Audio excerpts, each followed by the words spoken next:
जय Hind all of you. Problem set first चल रहा है, उसका क्वेश्चन नंबर 7 देखेंगे। 6 तक हो गए सारे क्वेश्चंस। 7 नंबर क्वेश्चन क्या है? Right following statement in conditional form.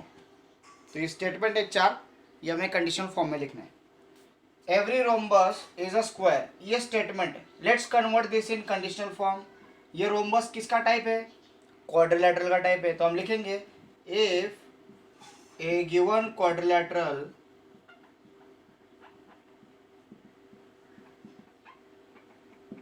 is rhombus, then it is square. Then it is square. Okay. If given quadrilateral is rhombus, then it is square.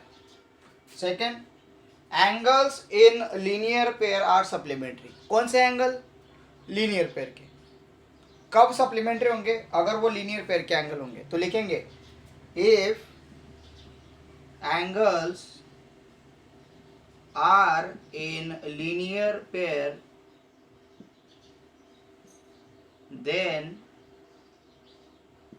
they are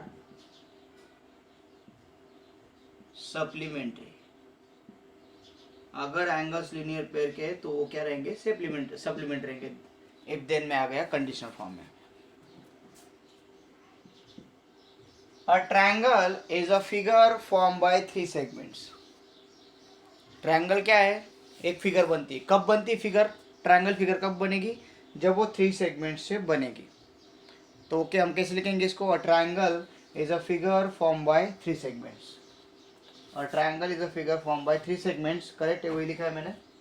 सो इसको कैसे लिखेंगे हम? Triangle बन रहा है, कैसे बनेगा? 3 सेगमेंट से। सो इफ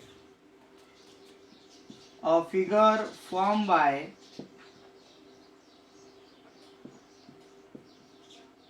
3 सेगमेंट्स, अगर कोई फिगर है वो 3 सेगमेंट्स में फॉर्म की है। If a figure form by 3 segments, then it is triangle. तो वो क्या रहेगी? ट्रायंगल रहेगी। Correct. A number having only 2 divisors is called prime number. If a number having only 2 divisors,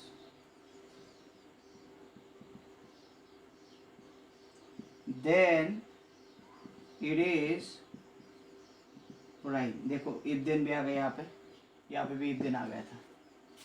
so did you understand? Okay, तो इस तरह से आप 7 नंबर क्वेश्चन जो था सिंपल स्टेटमेंट थे, हमने उनको कंडीशनल में कन्वर्ट कर दिया। अब देखते हैं next question. Question number 8, right converse. Conditional statement दिए, इनको कॉन्वर्स करना है। मीन्स कॉन्जिक्वेंट एंटीसीडेंट हो जाएगा कॉन्जिक्वेंट, कॉन्जिक्वेंट हो जाएगा एंटीसीडेंट। इफ के बाद आने वाला स्टेटमेंट देन के बाद लिखना है, देन के बाद आने वाला स्टेटमेंट इफ के बाद लिखना है। बट यहाँ पे ग्रामर का ध्यान रखें, ग्रामर को भूल नहीं जाना है। नहीं तो इट इज आ गया तो इट इज क्या है? फिर पहले स्टेटमेंट में इट इज आ रहा है, what is it is. Okay, so अगर पहले स्टेटमेंट में कोई सब्जेक्ट आता है तो उसको इट इज करके हम कंसिडर कर ले। तो ये ग्रामर का एक टॉपिक है, उसको ठीक से आपको समझना होगा, तभी आप इसको प्रॉपरली कर पाओगे। So let us see question number 8, right converse of given conditional statement. In this you can see if the sum of measures of angle in a figure is 180 degree. यहाँ पे इफ आ गया, यहाँ पे then आ गया। So if के बाद जो statement आता है वो हो गया आपका एंटीसीडेंट, और देन के बाद जो स्टेटमेंट आता है हो गया कॉन्सिक्वेंट। अब इफ के बाद क्या स्टेटमेंट है? The sum of major of angle in a figure is 180 degree, then the figure is triangle. अब इसका उल्टा कैसे होगा? If a figure is triangle, yes correct. If a figure is triangle, then the sum of measures of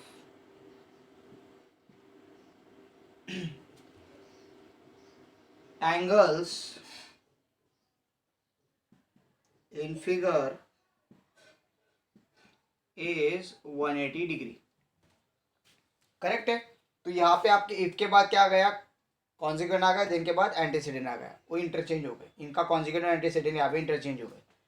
now let us talk about this. ये if है, यहाँ पे ये देन है। The sum of major of two angle is 90 degree then they are complement of each other. अगर दो angle complement of each other है तो सम 180 आएगा, अगर सम 180 तो कॉम्प्लीमेंट ऑफ ईच अदर आ जाएंगे। अब पहला स्टेटमेंट क्या है, sum of major of angle 90 degree, तब वो कॉम्प्लीमेंट होंगे। उसका उल्टा कॉम्प्लीमेंट होंगे तो सम 90 होगा। तो how we are going to write this, if the complement, if two angles are complement of each other, देखो यहाँ पे थोड़ा सा ग्रामेटिकल मैंने चेंजेस किया ना, यहाँ पे टू एंगल्स ऊपर था, सो वो each other, then they are है ना, दे आर मीन्स कौन से दे आर, वो टू दो एंगल, तो यहाँ पे मैंने दो एंगल डाले। If they are complement of each other, they are क्या आएगा, the sum of major of two angles, then they आ रहा है यहाँ पे, दे सब्जेक्ट, तो दे क्या है, ये टू एंगल्स है, तो यहाँ पे मैंने यूज किया if two angles are complement of each other. कुछ समझ में आ रहा, तो सब्जेक्ट वहां पे लिखना इंपॉर्टेंट है पहले स्टेटमेंट में। If two angles are complement of each other then their sum of measures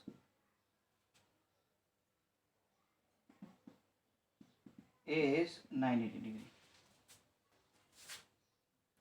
then their sum of measures, then the sum of their measures ऐसा आएगा, then the sum of their, अब their किसका, their two angles का their, देखो समझ में आ रहा है, यहाँ पे टू एंगल्स पहले आया था तो सेकंड स्टेटमेंट में देन आ गया, दे आ गया, यहाँ पे टू एंगल्स था तो their measure, sum of their measure is 90 degree. Okay चलो अभी थर्ड वन देखते हैं, थर्ड वन क्या स्टेटमेंट है, और फोर्थ वाला भी है।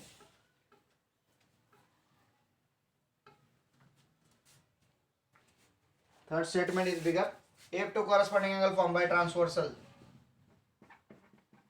if the corresponding angles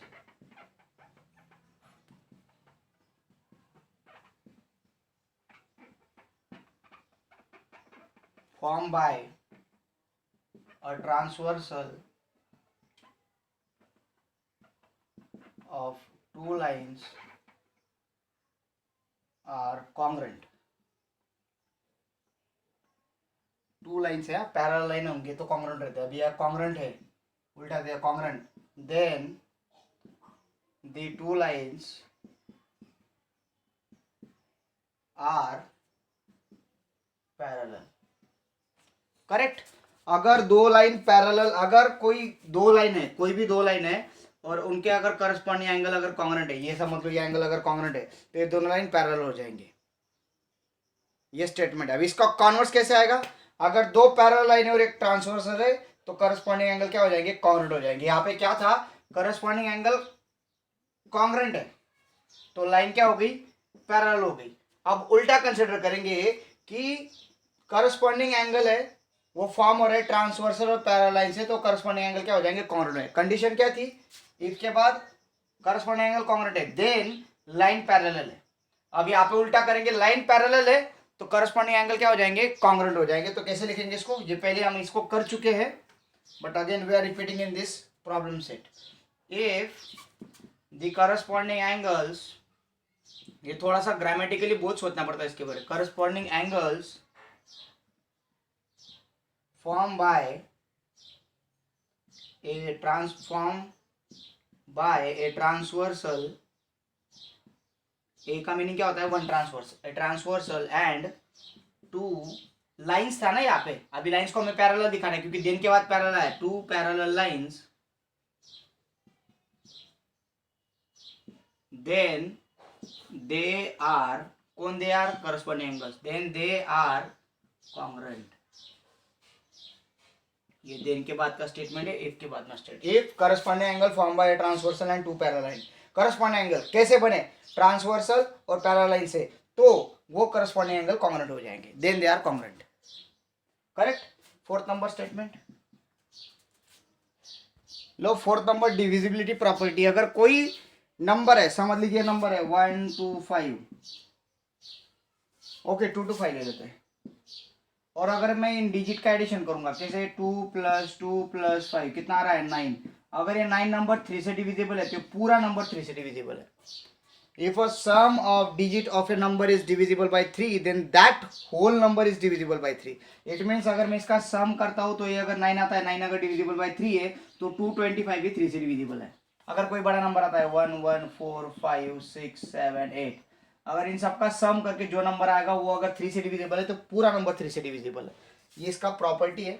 तो if a sum of number divisible by 3, if a sum of digit of a number, जो सम करके जो डिजिट का सम करके जो नंबर आएगा अगर वो 3 से डिविजिबल है तो पूरा नंबर 3 से डिविजिबल है. अब यहाँ पे उल्टा लिखेंगे.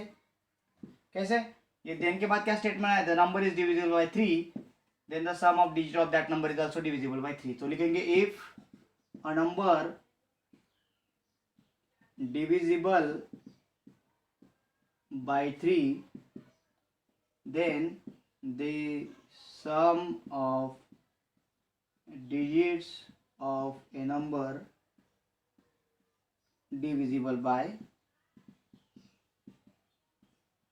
3. यहाँ पे डिजिट का सम डिविजिबल बाय 3 था तो नंबर भी डिविजिबल हो गया. उल्टा क्या लिखा, अगर नंबर डिविजिबल है तो डिजिट का सम भी क्या हो जाएगा, डिविजिबल बाय 3 हो जाएगा. ये कॉन्वर्स लिखा हमने. नेक्स्ट क्वेश्चन देखते हैं. Right antecedent and consequent of given statement. अभी एक स्टेटमेंट ऑलरेडी इफ देन के फॉर्म में, तो हमें जल्दी से एंटीसीडेंट और कॉन्सिक्वेंट मिल जाएगा. एंटीसीडेंट क्या होता है, इफ के बाद वाला स्टेटमेंट. क्या लिखेंगे antecedent, all side of triangle are congruent. ये होगा तुम्हारा एंटीसीडेंट. अब कॉन्सिक्वेंट आएगा, its all angles are congruent. So क्या आएगा, its all angles are congruent. Its means किसके, ट्रायंगल्स. इट्स की जगह पे क्या कर दो, ट्रायंगल्स, एपोस्ट्रोफी एस लगा के.